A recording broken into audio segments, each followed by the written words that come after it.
C'est une édition spéciale donc de la grande cérémonie du changement de jour.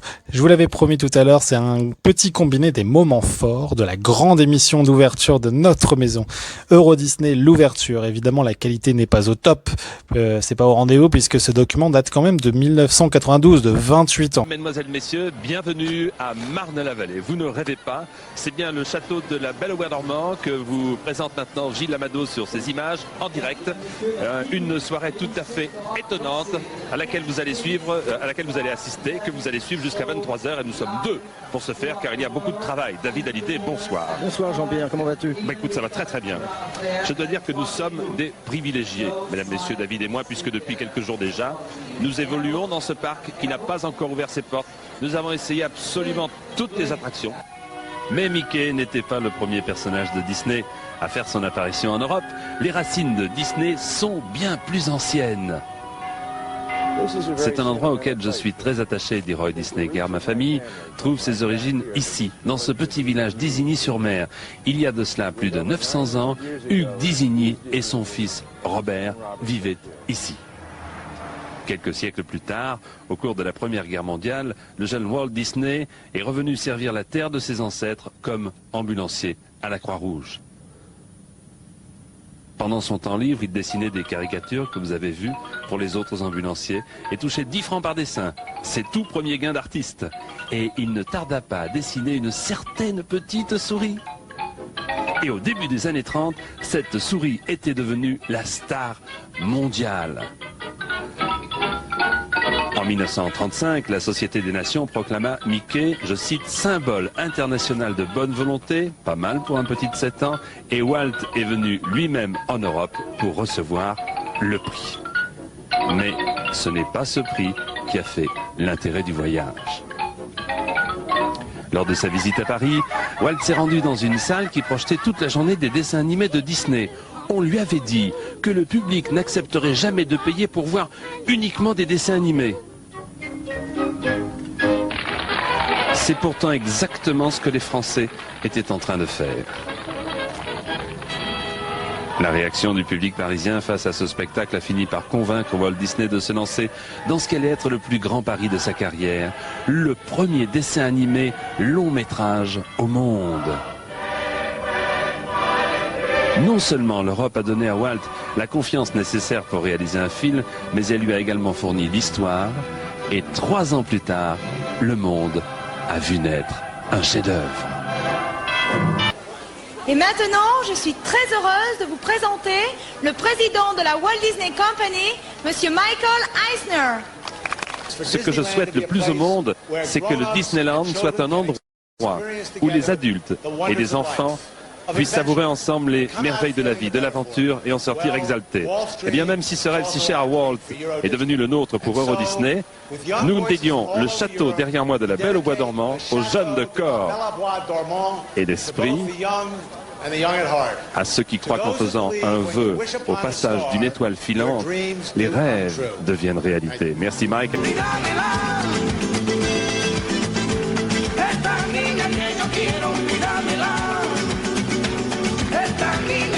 Alors c'est vrai qu'un petit peu partout, dans vos journaux, à la radio, à la télévision, depuis des jours et des jours, vous entendez parler d'Euro Disney. Et vous vous posez la question, mais qu'est-ce que c'est Euro Disney? Nous allons ce soir, ensemble, essayer d'y répondre. Une chose est certaine, ce que je peux vous dire, c'est que Euro Disney, c'est grand. Mais quand on dit grand, il y a grand et grand. Vous voyez ce que je veux dire? Une chose est certaine, ce que je peux vous dire, c'est que Euro Disney, c'est très très grand. Il y a quelques mois de cela, il n'y avait rien. Regardez ce qui s'est passé.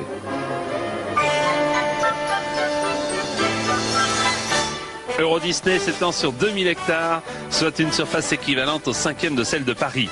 Le tunnel sous la Manche accepté, c'est le plus grand projet de construction dans toute l'histoire européenne et littéralement une ville en soi. Depuis les premiers travaux en 1988, plus de 10 000 hommes et femmes ont participé à la construction du parc. Regardez.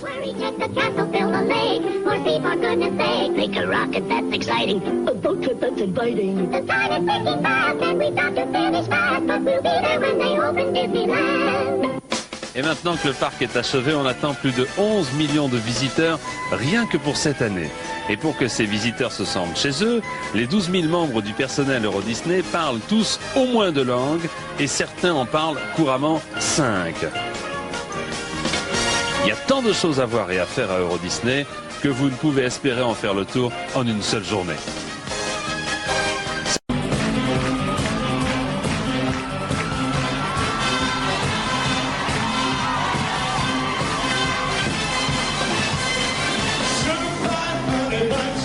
Alors, Jules Verne a 11 ans, il fugue, il s'engage comme mousse sur un navire vers les Caraïbes, mais son grand-père est arrivé, il l'a grondé. Alors il a décidé, il a déclaré officiellement ce jour-là, alors qu'il n'a pas pu partir, désormais je ne voyagerai plus que dans mon imagination. Eh oui, et l'imagination, il y a un bruit. Jules Verne n'en manquait pas puisqu'il est allé au pôle Nord, Jules Verne, il est allé sur la Lune. Il est allé 20 000 lieues sous les mers et ce soir, il revient, Jules Verne, pour ouvrir Discoveryland. Et Disney, à Discoveryland, lui a dédié sa destination favorite, l'avenir. De quoi demain sera fait? Ce sont nos idées, nos prédictions, si vous préférez, qui ont permis de créer Discoveryland. Le monde de demain, tel que nous, les visionnaires, aurions pu l'imaginer. Et il faut ajouter, bien sûr, que les visionnaires ont l'imagination particulièrement fertile.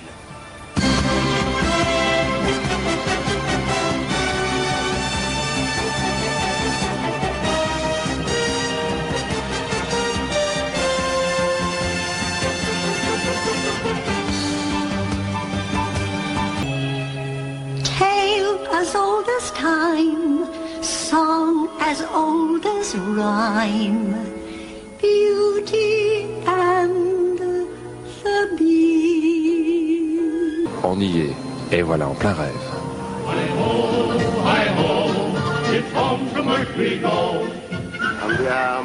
L'implantation d'Euro Disney en Europe a donné lieu à des réalisations très spéciales. Pour Disneyland, il faut compter pour un lycée un mètre carré pour 250 heures de travail. Comme aux États-Unis et au Japon, le savoir-faire Disney a présidé à la création du parc Euro Disneyland. Mais sa réalisation est le fruit du travail d'équipes venues de tous les pays d'Europe.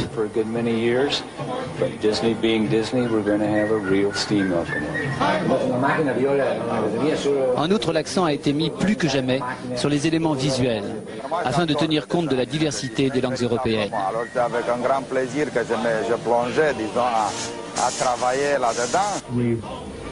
Italiens, Allemands, Suédois, Espagnols, Français, Anglais ont tous, avec le même enthousiasme, donné le meilleur d'eux-mêmes, chacun dans leur spécialité.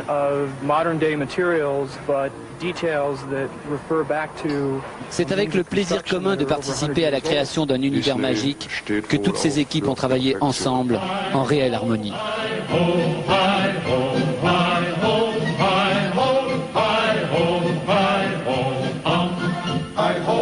C'est beaucoup de boulot, c'est beaucoup d'ouvrage, mais ça vaut la peine.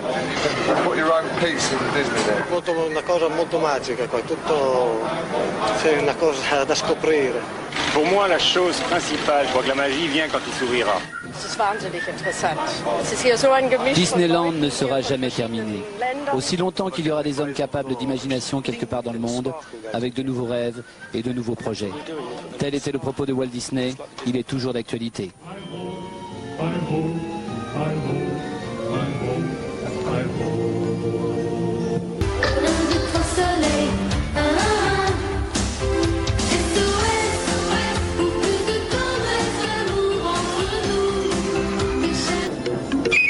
Alors là, on voit l'atelier des maquettes d'Euro Disney, où tous les détails du parc ont été construits à l'échelle, et où sont déjà réalisés les plans d'Euro Disney pour les 25 prochaines années.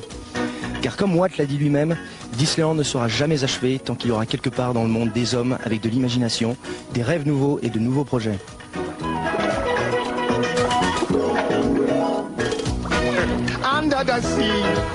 En 1994, la petite sirène deviendra réalité sous forme de promenade à Fantasyland.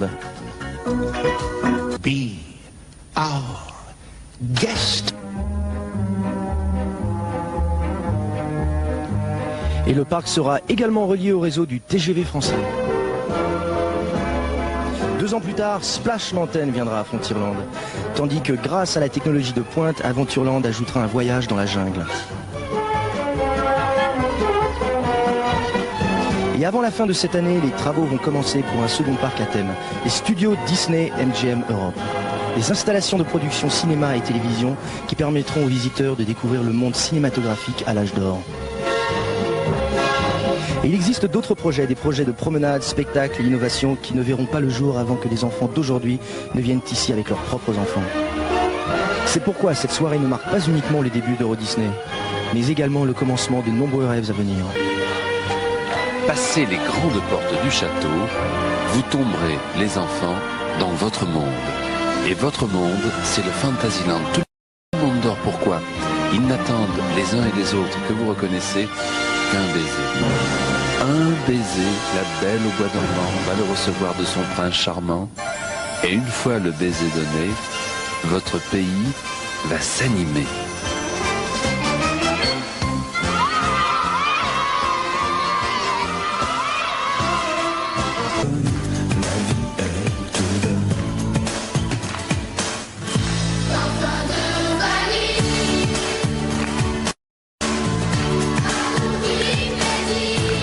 C'est l'heure de l'ouverture d'Euro Disney tant attendue.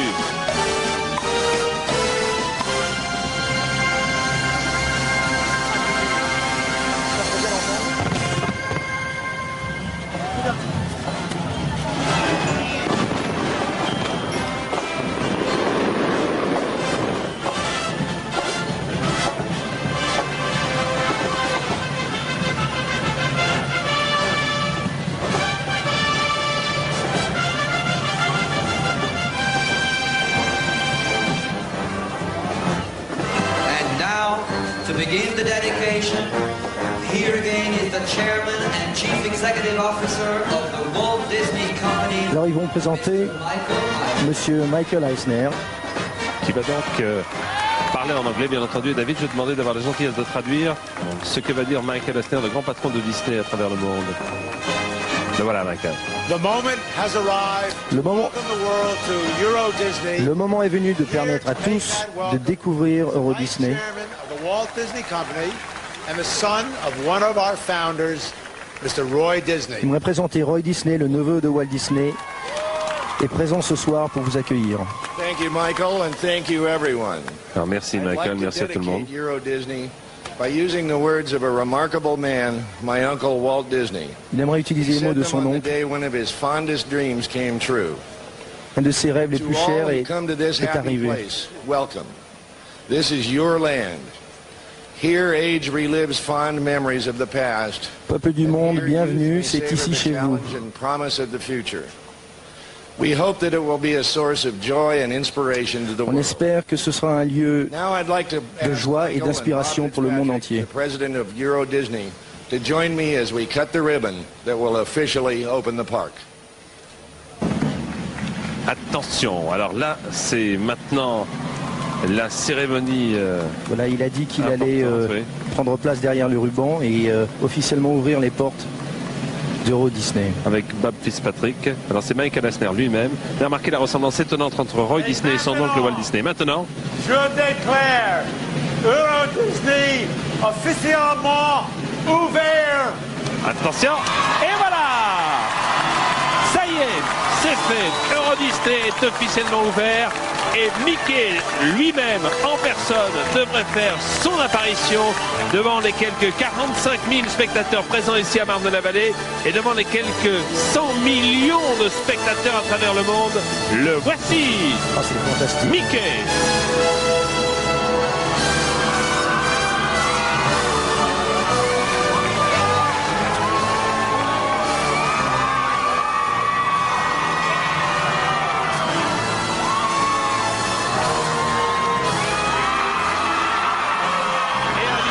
Ce feu d'artifice va illuminer le parc d'Euro Disney qui désormais est ouvert.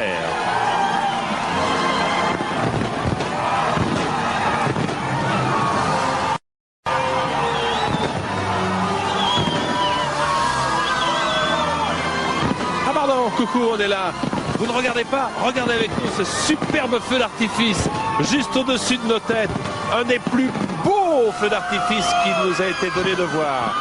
Et je pense que vous entendez les cris des 45 000 personnes présentes et que vous voyez les milliers de personnes et les pom-pom girls et le big band de 450 exécutants qui entrent enfin par la porte du château dans ce royaume magique.